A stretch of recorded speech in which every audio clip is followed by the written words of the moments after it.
Ya, Shalom saudara, selamat berjumpa dalam program pendalaman Alkitab mengenai pernikahan. Dan kita akan bahas selama 8 sesi. Nah, apa pelajaran kita kali ini? Kita akan belajar mengenai suami itu kepala, istri itu penolong.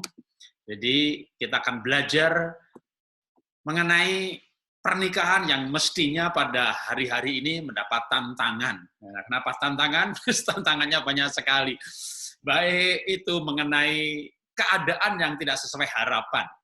Apa harapan orang menikah? Orang kalau menikah kan harapannya punya teman ya untuk diajak ngobrol. Wah, nanti ada yang mendengarkan gitu. Lalu kenyataannya ternyata kenyataannya ndak ada yang mau dengerin gitu ya, suaminya nggak tahu deh pikirannya ada di mana gitu, atau sebaliknya mungkin justru suami yang berbicara dan istri nggak mau mendengarkan. Jadi memang sering bahwa realita pernikahan itu tidak seperti yang diharapkan. Nah, kalau realita tidak seperti yang diharapkan, maka tentunya keadaan ini bisa membuat pernikahan menjadi tidak bahagia, membosankan. Apalagi hari-hari ini kita semuanya diminta ada di rumah ya, karena PSBB, karena virus, karena COVID. Lalu kalau di rumah itu tidak bahagia, berantem setiap hari, itu namanya dua setan yang dikurung dalam satu rumah. Wah, itu kayak neraka.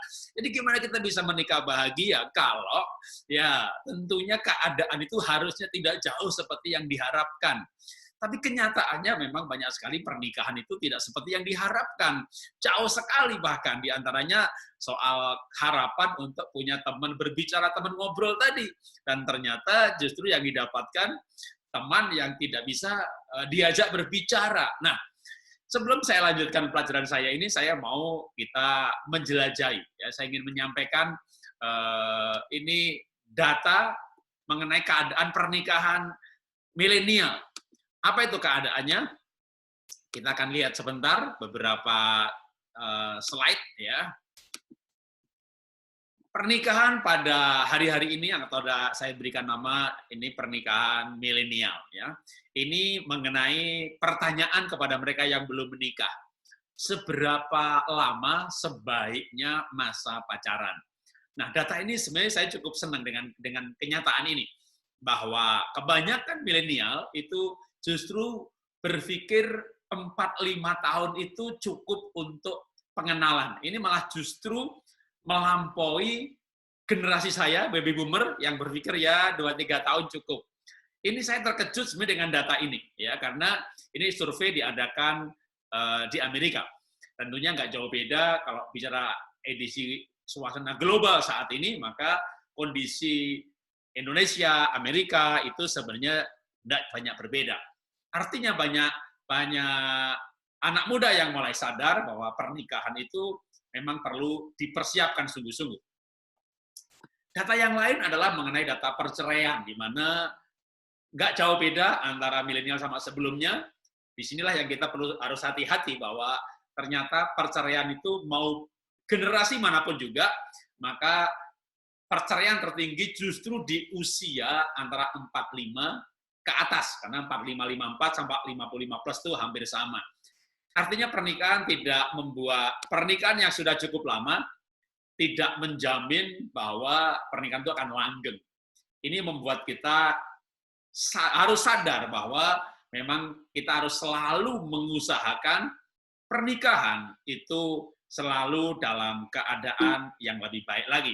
Kita harus mengusahakan, kita harus belajar. Untuk itu kita akan belajar dalam pelajaran ini apa yang kita akan pelajari. Saya sampaikan dalam bentuk seperti ini. Saya berikan tema, ya. Temanya apa dalam pelajaran kita selama 8 seri ini? Kita akan belajar bagaimana menjadi suami dan bagaimana menjadi istri. Dalam 1 kali pendalaman Alkitab, kita mungkin 1 poin suami, 1 poin istri, syukur bisa 2 poin suami, 2 poin istri, tergantung waktunya, yang saya tidak mau lebih lama dari 40 menit, ya. 30 menit cukup, tapi setiap minggu kita belajar mengenai menjadi suami, menjadi istri. Nah, kita akan mulai dengan suami dulu. Kalau saya bertanya kepada ibu-ibu, suaminya ini suami yang baik atau suami yang mengerikan. Jadi ibu merasa bahwa, wah ini kalau saya menikah terus-terusan seperti ini, saya bisa mati Pak Jarod. Loh kenapa? Karena suami saya itu kayak mukanya kayak Herodes Pak, urapannya Firaun Pak, tingkah lakunya Pontius Pilatus. 3 orang jahat digabung jadi satu. Saya sering bercanda, Bu, kalau ibu suaminya seperti Pontius Pilatus, ibu pasti punya karakter seperti Yesus yang menderita di bawah pemerintahan Pontius Pilatus. Dan penderitaan itu membentuk karakter, memproses karakter menjadi indah kalau tidak mati duluan. Nah, sekarang kita akan belajar mengenai menjadi suami. Dari mana kita akan belajarnya? Kita akan belajar dari firman Tuhan tentunya. Yang akan saya ingin bacakan dari Efesus pasal yang kelima, ayatnya yang ke-23. Karena suami adalah kepala istri sama seperti Kristus adalah kepala jemaat. Dialah yang menyelamatkan tubuh. Jadi firman Tuhan mengajarkan bahwa suami itu kepala ya atas istri. Jadi dalam pernikahan kepalanya suami. Sebagai kepala tentu harus punya tujuan, berani mengambil keputusan, bertanggung jawab. Nah, wah banyak tugas kepala dan demikian juga tugas seorang penolong. Nah, kita akan bahas satu persatu ya tugas kepala sesuai dengan firman Tuhan, tapi paling tidak dari ayat tadi sangat jelas bahwa di dalam pernikahan maka suamilah yang menjadi kepala. Apa tugas suami sebagai kepala? Kita lanjutkan terlebih dahulu pembacaan firman Tuhannya. Suami adalah kepala dan istri itu penolong. Nah, sekarang kalau suami kepala, istri penolong, tugas kepala itu apa? Masih dalam pasal yang sama, Efesus pasal 5, ayat 29. Sebab tidak pernah orang membenci tubuhnya sendiri, tetapi mengasuhnya dan merawatinya, sama seperti Kristus terhadap jemaat. Tuhan Yesus merawat kerohanian jemaat. Waktu dia menjadi manusia, dia memuridkan para muridnya, dia merawat kerohaniannya. Tapi ini kan digunakan sebagai ilustrasi. Tentu suami merawat, ya sama juga kerohanian istrinya, dan juga adalah hal fisiknya juga, bukan hanya kerohanian. Suami adalah seorang kepala yang harus menggembalakan. Karena merawat di sini tentu hal-hal yang rohani, menggembalakan. Untuk bisa menggembalakan, tentu dia sendiri harus berhubungan dengan Tuhan sang kepala gereja. Karena memang dalam konteks Efesus pasal 5 itu, Tuhan Yesus adalah kepala jemaat, demikian juga suami adalah kepala istri. Nah, kita tambah satu ayat dulu untuk kita dapatkan esensi yang lebih lengkap ya, mengenai suami adalah kepala yang mengasuh jemaat. Suami kepala yang merawat tubuh. Suami adalah kepala istri, seperti Kristus kepala jemaat, maka suami-suami harus mengasihi istri sebagaimana Kristus telah mengasihi jemaat. Bagaimana Tuhan Yesus mengasihi jemaat? Esensi yang ditekankan dalam ayat ini adalah seperti Kristus telah mengasihi jemaat dan telah menyerahkan dirinya baginya. Demikian juga suami harus mengasihi istri seperti tubuhnya sendiri. Tuhan Yesus mengasihi jemaat dengan menyerahkan tubuhnya. Jadi esensi seorang kepala yang bertanggung jawab itu berkorban. Makanya Efesus pasal 5 ayat 29 tekankan lagi. Sebab tidak pernah seorang membenci tubuhnya sendiri, tetapi mengasuhnya dan merawatinya sama seperti Kristus terhadap jemaat. Ya, cukup jelas. Nah, kita akan bahas dulu mengenai suami terhadap istri seperti Kristus terhadap jemaat. Tuhan Yesus terhadap jemaat menyerahkan dirinya, bahkan sampai mati di kayu salib, menyerahkan yang terpenting dalam hidup, yaitu nyawanya. Artinya suami itu harus siap berkorban.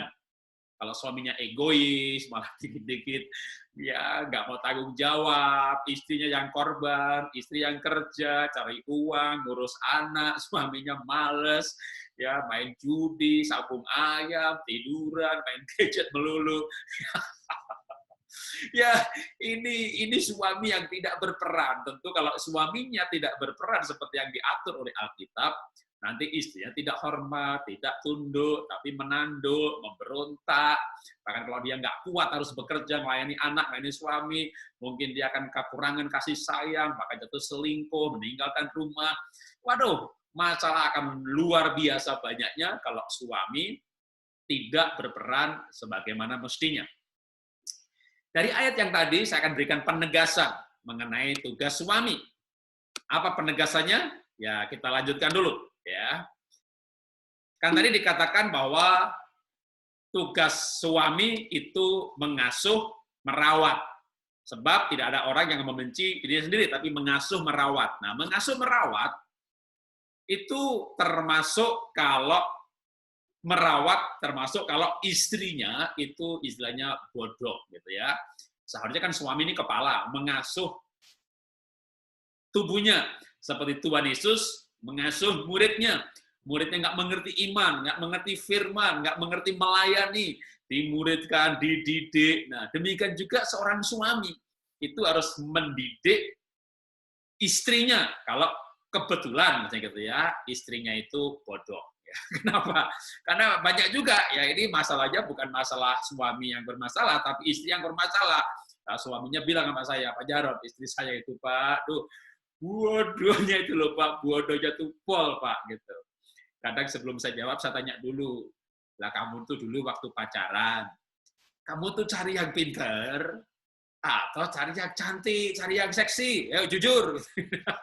Baru dia ketawa, ya cari yang cantik, Pak, cari yang seksi, Pak. Lah, kamu sih waktu cari yang dicari terutama yang cantiknya, seksinya, dapatlah yang cantik dan seksi. Dan terus, makanya cantik, tapi nggak pernah belajar. Otaknya kosong.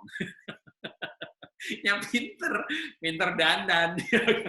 Otaknya kosong, bodoh. Wah bener Pak Jarod, pinternya dandan, pinter mejeng, pinter gaul, pinter belanja, tapi nggak bisa cari duit, membelanjakan uang, pinter jalan-jalan, pinter foto, aduh narsis Pak. Tapi kalau diajak ngomong bisnis, diajak ngomong pengelolaan uang, diajak ngomong dagang, diajak ngomong sistem, nggak nyambung Pak.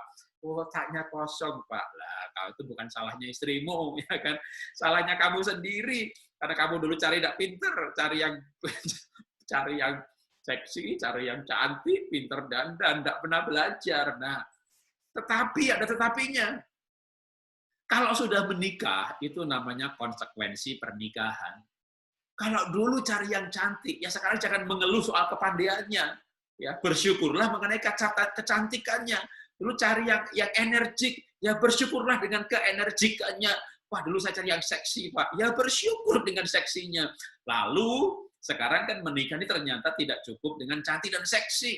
Ternyata mesti bekerja bersama-sama, melayani bersama-sama, dan ini butuh kesepadanan yang perlu dibangun. Nah, untuk membangun kesepadanan, untuk membangun supaya istrinya pinter, karena bapak mau ngajak dia dagang, ngajak dia pelayanan, ngajak dia bisnis, maka tugas suami itu mendidik. Kembali saya tayangkan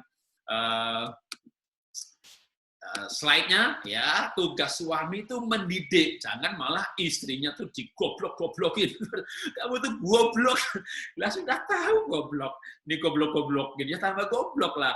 Kalau sudah tahu istrinya bodoh, ya, kalau jangan pakai kata yang sia-sia, kalau sudah tahu istrinya tidak pinter, nah ya dipinterin dong, dengan cara apa? Dengan cara dididik, ya, dididik, diajari, karena sepadan itu tidak turun dari langit. Tapi sepadan itu dibangun makin lama sampai makin sepadan sehingga selevel. Karena itu suami tugasnya apa? Mendidik, merawat, mengasuh atau menggembalakan. Misalnya bapak pandai dagang, istrinya tidak pandai dagang, ya diajari dagang, ya diajari soal accounting, pembukuan, soal LC. Mungkin dia begitu juga mudeng-mudeng juga, ya udah bapak yang mengerjakan pembukuan malah istrinya mungkin pandai marketing, ya yang cantik dan seksi tadi ternyata melobi pinter. Ya kan? Wah, ketemu buyer, ketemu pejabat, ajukan proyek, setuju. Bapak datang berkali-kali mengajukan angka-angka, perhitungan biaya, jelimet malah yang dipresentasiin pusing. Yang datang cantik, ngomong sebentar, tanda tangan. Wah, mungkin bisa. Ya saya nggak tahu ya, tapi istri bisa dikaryakan sesuai dengan kemampuannya. Mungkin dia punya bakat melobi, mungkin dia punya bakat marketing, mungkin dia punya bakat pembukuan, bahkan mungkin dia pemalu. Dia mal nggak bisa berbicara depan orang. Ya jangan diajak, nanti dia malah stres, sepanjang jalan marah, pulang marah, berangkat marah.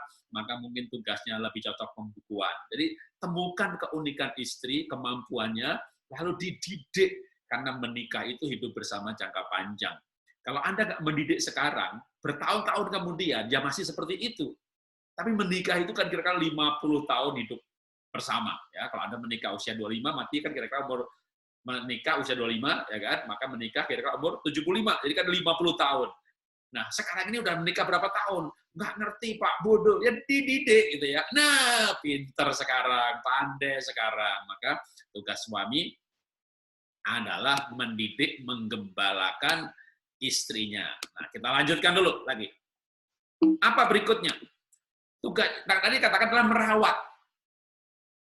Mengasuh, mendidik, ya, dalam hal kerohanian, kepandaian, maka merawat. Merawat secara apa ya namanya merawat? Ya secara fisik. Kalau misalnya istrinya itu sakit, ya kebetulan ya, punya kelemahan, baik sakit sementara atau sakit jangka panjang. Ya, waduh sakitnya lama nih, bakal lama.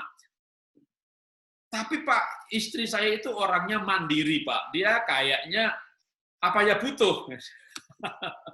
Saya mau jelaskan bahwa soal suami merawat istri, tentunya dalam keadaan sehari-hari, istri yang punya tanggung jawab, ya masak, kalau dia nggak bisa masak, ya beli makanan, menyiapkan di meja, atau punya pembantu yang masak, tapi istri yang mengatur hari ini menunya apa, taruh di meja, mungkin pembantu taruhnya sampai di pantry, lalu di pantry di meja makan, istri yang mengaturnya, atau kalau suaminya nggak bermasalah, pembantu yang mengatur, ya paling nggak istrinya mengatur rumah tangganya, baik mengerjakan sendiri atau lewat tangan pembantu. Karena kalau Amsal 31 diceritakan bahwa ia mengatur pekerjaan, jadi tidak harus mengerjakan sendiri. Kalau tidak punya pembantu, ya kerjakan sendiri. Dalam arti di sini istri merawat keluarga, berbicara soal menyediakan makan minuman, dan juga kesehatan. Tetapi jika kondisi khusus, misalnya istrinya sakit, maka seorang suami itu harus merawat sebagai tanda bentuk perhatian. Mungkin ada suami yang bilang begini sama saya, ya Pak, istri saya itu mandiri kok Pak, nggak perlu dirawat. Tunggu dulu. Sehebat-hebatnya itu wanita, sekuat apapun, wanita mandiri, gagah perkasa, kalau dia sakit itu betul-betul butuh dirawat. Kita kasih kesaksian dulu, bukan kesaksian, cerita. Saya beberapa waktu yang lalu melayani full gospel, tapi couples meeting. Nah, ada seorang ibu yang bersaksi, Pak, saya ini wanita perkasa, Pak. Saya mimpin pabrik buruh saya 2.000 orang, Pak. Waduh, ini wanita bisa ngurus pabrik 2.000 orang. Saya suami istri sama-sama menangani, tapi istri suami saya lebih banyak di pembukuan, kalau marketing. Tapi kalau untuk mimpin, saya lebih mimpin. Kita lihat memang ibunya ini, wis, tegas banget. Kepemimpinannya luar biasa. Bahkan kalau ada tagihan macet, Pak, saya yang nagih, Pak. Ibunya debt collector, tagihan macet yang besar-besar dia yang berangkat, pasti dapat. Begitu. Jadi wanita mandiri sekali. Nah, Pak, saya mau cerita, Pak. Saya tuh berantem kemarin sama suami. Lah kenapa Bu berantem? Lah saya kan sakit, tenggorokan saya ini kena duri. Terus saya malam-malam pergi sendiri Pak ke rumah sakit, Pak. Jam 10 malam. Wong saya ini dulu waktu hamil ya ke rumah sakit sendiri, ke dokter sendiri, melahirkan, setir mobil, etek-etek sampai di rumah sakit, diparkir 3 hari pulang, setir sendiri. Ini Bu luar biasa banget, ini mandiri banget. Wah loh, waktu tenggorokannya kena duri, ya dia ke rumah sakit sendiri, tapi itu udah jam 10 malam. Lalu di kota itu, kebetulan kota ini kota kecil, wah ini alat untuk ngambil durinya nggak bisa nih, alatnya nggak memadai kalau mau ke kota besar, karena kota besar itu 1,5 jam. Padahal besok pagi dia jam 6 udah flight ke luar pulau, dari kota besar itu untuk nagih. Padahal di kotanya ini dari airportnya 1,5 jam. Waduh, ini udah jam 10 malam, sampai sana jam 12, dioperasi berapa jam, wah, akhirnya dia mengambil keputusan, minum obat anti sakit saja, tidur. Bangun 4:30, kejar penerbangan jam 6, pergi keluar pulau, nagih. Kira-kira jam 9, jam 10, suaminya telepon. Wah, ibunya mulai senang nih, wah, suamiku telepon, gitu. Dia mengharapkan ditanya bagaimana tenggorokannya. Akhirnya dia marah. Lah kenapa marah? Ya karena suami saya itu bukan telepon, tenggorokanmu bagaimana? Enggak. Begitu dia telepon, dia tanya, tagihannya oleh apa ora? Yang ditanya tagihannya dapat apa tidak. Ibu ini dia bertanya sama saya, Pak, saya marah Pak sama suami saya. Saya berantem 2 minggu yang lalu. Saya ini sebagai wanita paling enggak juga berharap kalau sakit tuh misalnya enggak dirawat, diperhatikan, ditanya sakitnya gimana gitu. Kebetulan kan acaranya kan couples meeting. Ya, saya ketemu bapaknya, Pak.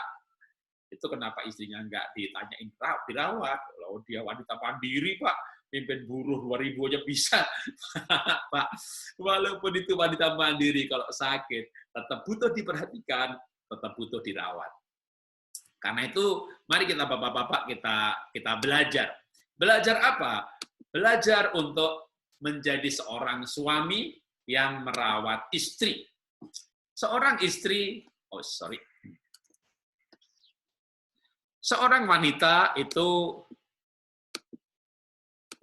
seorang wanita biarpun dia wanita yang luar biasa, dia seorang wanita yang mandiri, tetap kalau namanya dalam keadaan yang sakit, ya dia akan tetap butuh yang namanya dia butuh dirawat dan diperhatikan. Ya, saya buka lagi ininya, PowerPoint-nya supaya kita bisa melihat dengan jelas. Ya, tugas suami adalah mengasuh lalu merawat.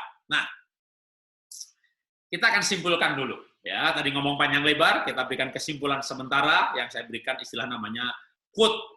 Inilah ringkasan atau quote kita dari segmen pertama ini. Saya ingin bacakan. Jatuh cinta untuk memulai pacaran. Komitmen untuk menjalani pernikahan seumur hidup. Dan kasihlah yang akan memberikan kekuatan. Jadi orang itu kalau pacaran, ya itu perlu jatuh cinta, ya kan? Karena jatuh cinta, lalu pacaran. Tapi setelah menikah, itu nggak cukup cinta, tapi komitmen.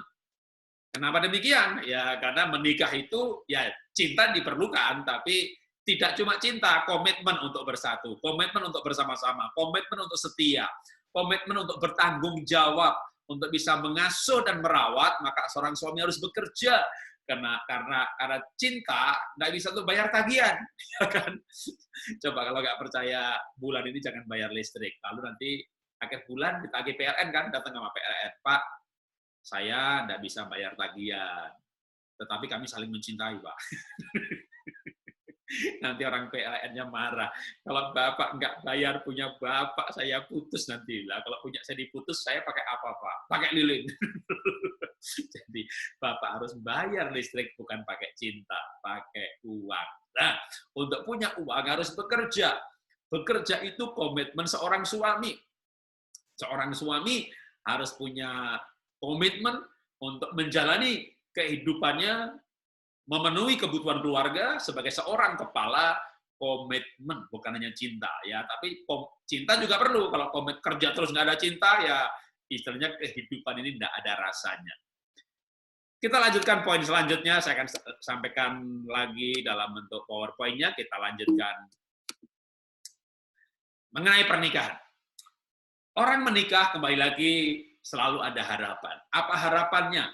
Kalau Anda wanita, Anda seorang istri, maka tentu harapannya adalah pengen yang namanya disayang, pengen ada tempat untuk bersandar. Ya. Ketika kita menikah dan kita ada pengen tempat untuk bersandar, maka itu adalah pengharapan. Tetapi sering bukan bahwa yang didapatkan pengharapannya berbeda.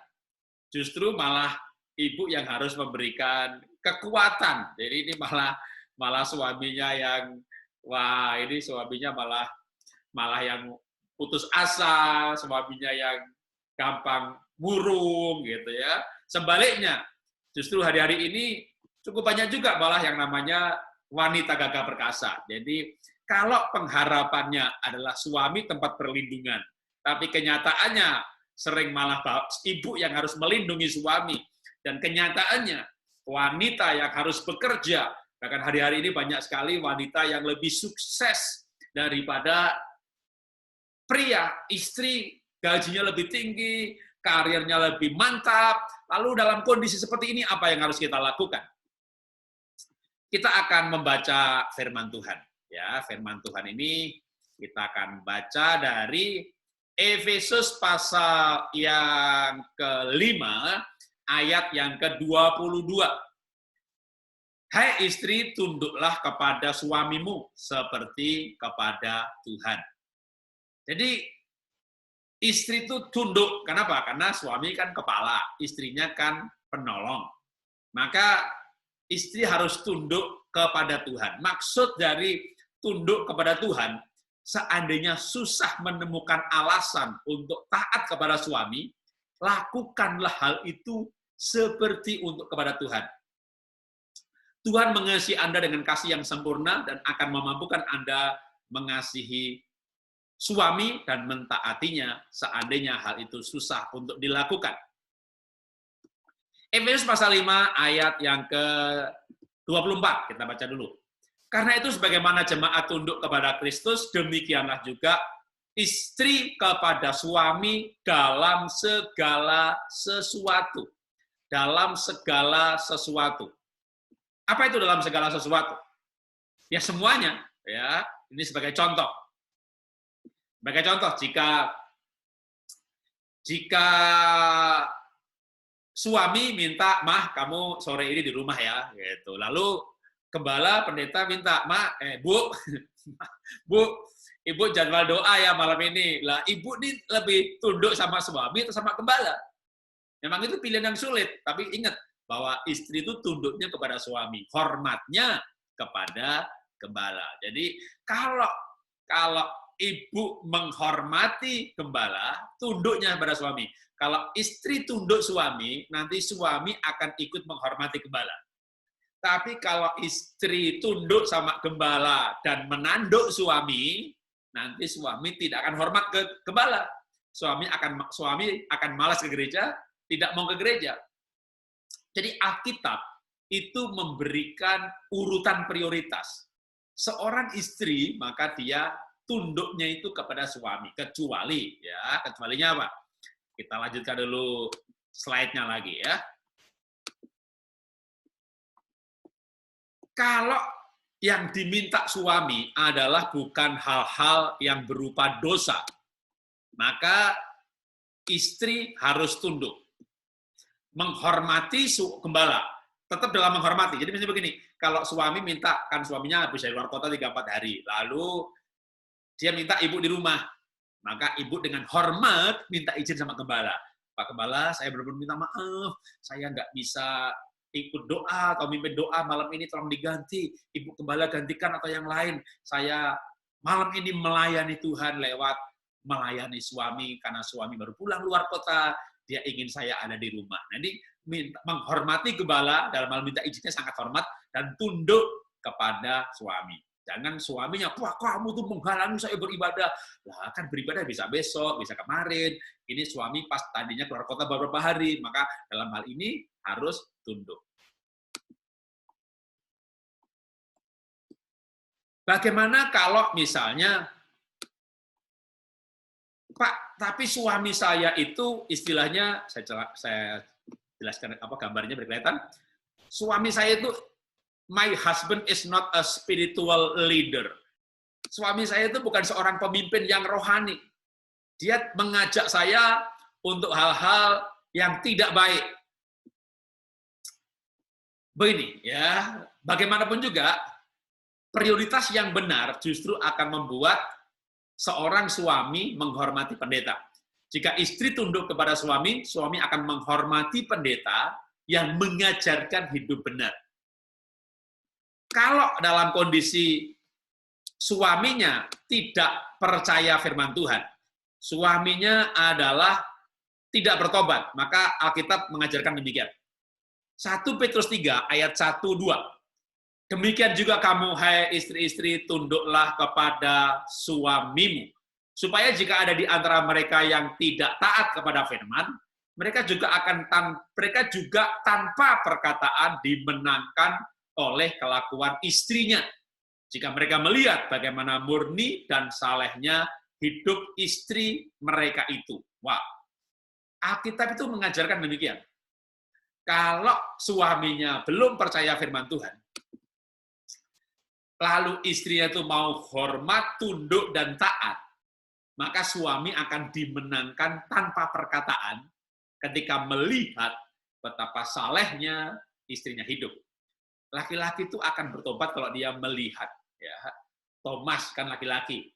Kalau aku melihat tangannya berlobang, saya akan percaya. Ya, Thomas kalau melihat. Daud juga melihat Batseba mandi, lalu dia jatuh. Memang laki-laki itu mata itu penting atau ukuran. Kalau wanita, telinga penting, mendengar penting. Dia dengar aja percaya, gitu. Kalau laki-laki dengar nggak percaya, seperti lihat dulu, gitu kan. Nah, maka seorang laki-laki yang tidak percaya Tuhan atau tidak taat sama firman, itu diomongin sama istri, nggak bisa dimenangkan. Karena tadi 1 Petrus berkata, suami itu akan dimenangkan tanpa perkataan. Asal istrinya tunduk. Nah, sekarang ini banyak suami nggak dimenangkan. Karena istrinya banyak perkataan dan tidak tunduk, malah menanduk.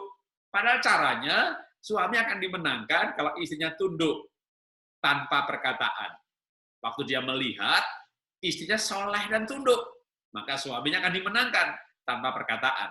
Kebanyakan ibu-ibu, kebanyakan perkataan, tidak tunduk lagi, ya suaminya nggak akan dimenangkan. Ini benar firman Tuhan ini mengajarkan satu prinsip. Maka itu istri itu benar harus mesti tunduk kepada suami. Nah, dalam hal demikian, suami melihat istrinya soleh, ya, taat, tunduk, nanti dia akan mau ke gereja, dia akan mau percaya. Ketika apalagi suaminya tahu nih dulu istri nih tukang bantah nih, sejak ke gereja ini kok tunduk taat, siapa yang ngajari? Dia pengen ketemu sama siapa yang ngajari, Pak Pendeta. Tapi kalau Pak Pendeta ngajarinya keluarga jangan jadi halangan melayani Tuhan, ya itu suami anak jangan menghalangi melayani Tuhan. Gereja nomor 1, ya Tuhan nomor 1, tetapi keluarga nomor 2, gereja nomor 3. Maafkan nih para pendeta nih kalau saya mengajarkan gereja nomor 3. Tapi memang firman Tuhan mengajarkan tunduknya istri itu kepada suami. Saya bukan mengajari ibu-ibu memberontak kepada suami, kepada pendeta, bukan. Tapi kalau istrinya tunduk sama suami, nanti suaminya dengan istrinya berdua hormat ke Pak Pendeta, hormat ke gereja bersama-sama. Kita lanjutkan lagi dulu ya. Lanjutkan slide-nya. Nah, tadi kan kita baca ayat ini. Sekarang kita perlu belajar, untuk ibu-ibu perlu belajar, saya geser dulu biar lebih enak melihatnya, ya, dan agak besar. Ibu-ibu perlu belajar yang namanya prioritas yang benar. Ketika seorang istri punya prioritas yang benar di dalam memberikan hormat kepada suami terlebih dahulu, maka suami nanti justru akan mudah diajak mengenal Tuhan, akhirnya bisa bareng-bareng deh ya ke gereja atau melayani Tuhan bersama-sama. Nah, idealnya suami itu kepala. Namun tadi saya katakan kan memang sering kita tuh kondisi tidak ideal. Harapan pernikahan adalah suami kepala, imam dalam keluarga. Tapi kalau kenyataannya nggak begitu, maka perlu belajar seorang istri yang lebih mengenal Tuhan lebih dulu untuk bisa mengajak suaminya dengan cara tidak memberontaknya. Lalu apa yang diajarkan oleh firman Tuhan mengenai istri? Dalam hal ini dikatakan demikian. Kolose 3:18, "Hai istri-istri, tunduklah kepada suamimu sebagaimana seharusnya di dalam Tuhan." Ayat ini menjawab pertanyaan, Pak, bagaimana jika suami meminta saya untuk melakukan sesuatu yang bertentangan dengan firman Tuhan? Nah, ayat ini jawabannya. Istri itu tunduk kepada suami sebagaimana seharusnya di dalam Tuhan. Maksud dasar di sini, istri harus tunduk kepada suami karena inilah yang seharusnya bagi wanita yang mengenal Tuhan. Tetapi kata itu juga bisa berarti bahwa ketaatan itu hanya pada wilayah yang dikehendaki Tuhan. Saya akan berikan penjelasan yang lebih rinci. Kan istri harus tunduk kepada suami. Tapi ada tambahan kata di dalam Tuhan. Maksudnya begini, kalau suaminya ngajak judi, ngajak maling, ya, Pak, Mah, kita ini suami istri harus saling melengkapi, ya. Nanti saya nyolong, kamu yang jual ya. Kamu nanti pergi, kamu itu bapaknya, kamu ajak bicara, kamu cantik dan seksi. Jadi kalau bicara sama kamu, dia nggak perhatikan sekitarnya. Saat itulah saya beroperasi. Ini ngajak maling bareng-bareng. Nah, untuk ajakan yang tidak baik, ya, ngajak judi, ngajak maling, ngajak apalagi dah terserah dah. Yang ibu merasa ini dosa nih. Maka dalam hal itu ibu tidak harus tunduk, tetapi tetap harus hormat. Apa itu hormat? Pak, maaf ya Pak ya, untuk hal ini saya nggak bisa melakukan. Saya betul, hati saya nggak damai. Suruh saya yang lain, saya akan kerjakan. Saya bisa cari uang lewat ini, lewat itu, atau mengejar lain, tapi yang ini saya nggak bisa. Maaf ya Pak ya, itu namanya hormat. Ya, kalau tidak hormat itu begini, wah, muni laki-laki tidak benar, harusnya imam, ini malah bajingan. Kata-kata kotor lagi, sontoloyo, waduh, ini namanya istri yang kurang ajar. Sekalipun suaminya tidak baik, mengajak berbuat dosa, tidak boleh diberontak. Jadi, tapi tidak harus tunduk, karena tunduknya itu di dalam Tuhan, dalam pengertian yang demikian. Ya.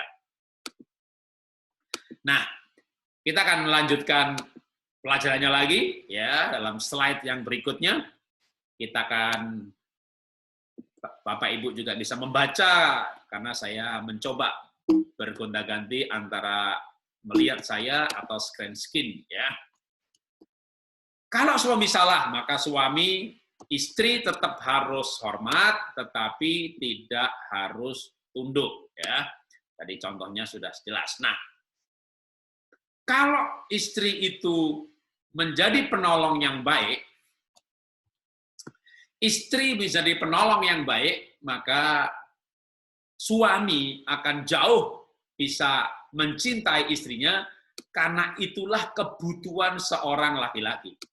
Seorang laki-laki itu kebutuhannya adalah penolong. Waktu manusia diciptakan, laki-laki diciptakan, Tuhan berfirman, tidak baik laki-laki itu seorang diri saja.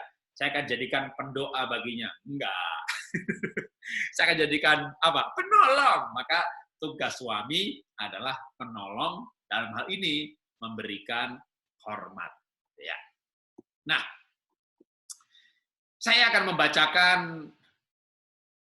quote. Ya, quote ini tadi kan kita bicara panjang lebar, ya. Lalu ada sub kesimpulan. Hanya kasih Tuhan memampukan seorang istri untuk bisa baik, tunduk, dan hormat kepada suami. Hanya kasih Tuhan yang akan memampukan seorang istri untuk baik, tunduk, dan hormat kepada suami.